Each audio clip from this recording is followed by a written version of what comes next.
Kumpiyansa si Pangulong Bongbong Marcos na tuloy-tuloy ang supply ng langis ng Pilipinas. Sa gitna ito ng balitang 45 araw na lang ang reserba ng petrolyo ng bansa.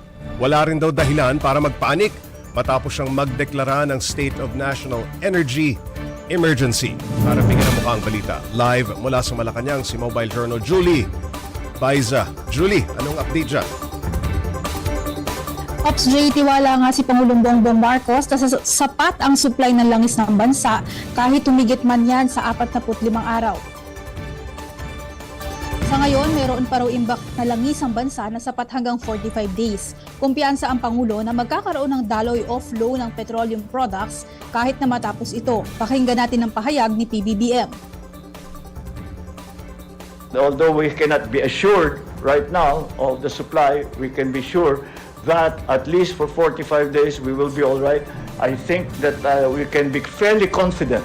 We can be confident that after the 45 days we will still have already arrived here in the Philippines. We will have already a flow of oil, not just one delivery, not just two deliveries, but a flow of petroleum and petroleum-related products.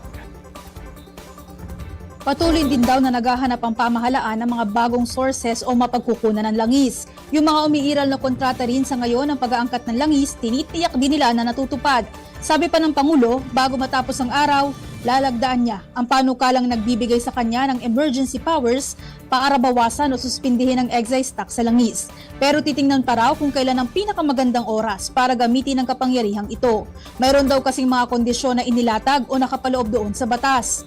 Kahapon lang nagdeklara ng State of National Energy Emergency ang Pangulo. Pero wala raw dapat ikapanik o ikabahala dahil precautionary tool lang ito na layong bigyan ng pamahalaan ng mas maraming options.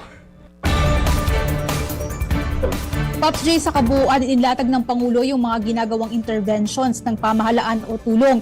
Gaya nga ng pagbibigay ng subsidy sa transport at agricultural sector. Nandyan din, Pops J, yung mga iba pang interventions na ipinatutupad sa gitna nga ng pagtaas ng presyo ng langis dulot ng krisis sa Middle East. Pops J. Julie, may mga panawagan na rebisahin ang Oil Deregulation Law. May sagot ba dito ang Pangulo? Actually, Pops J, pagkatapos itong press conference ng Pangulo ngayong hapon, isa yan sa itinanong kasi sinubukang makausap ng media ang Pangulo. Ang sabi ni PBBM, ayaw daw nila na pag-usapan pa o talakayin sa ngayon kung may posibilidad nga yung pansamantalang i-take over either ng national government or ng Department of Energy yung ating oil industry. Julie, ano ang scope ng dineklarang State of National Energy Emergency?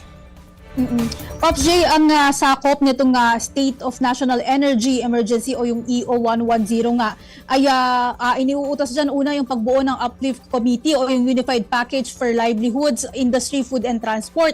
Pangungunahan mismo ng Pangulo na mauupong chairman habang mauupo namang members ng Executive Secretary at mga kalihim ng DOE, DOTR, DSWD, DA, DOF, DepDev at DBM. Titiyakin nila, Pops J, na tuloy-tuloy at sapat ang supply ng energy, langis, pagkain at saka iba pang basic commodities ng bansa.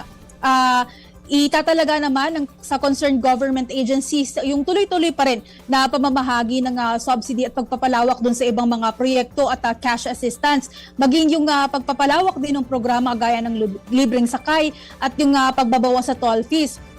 Inatasan na rin, Pops J, ang DTI na siguruhin na magtutuloy-tuloy at hindi matitigil yung mga maliliit na negosyo sa bansa o yung tinatawag nating MSMEs. Ang DOE pinabubuo rin or pinababalangkas sa mga hakbang para makatipid sa enerhiya habang inaatasan din sila na aksyonan yung hoarding, profiteering at supply manipulation para raw mapangalagaan, Pops J, ang mga consumer. Pops. Maraming salamat, Mobile Journal Julie Baiza.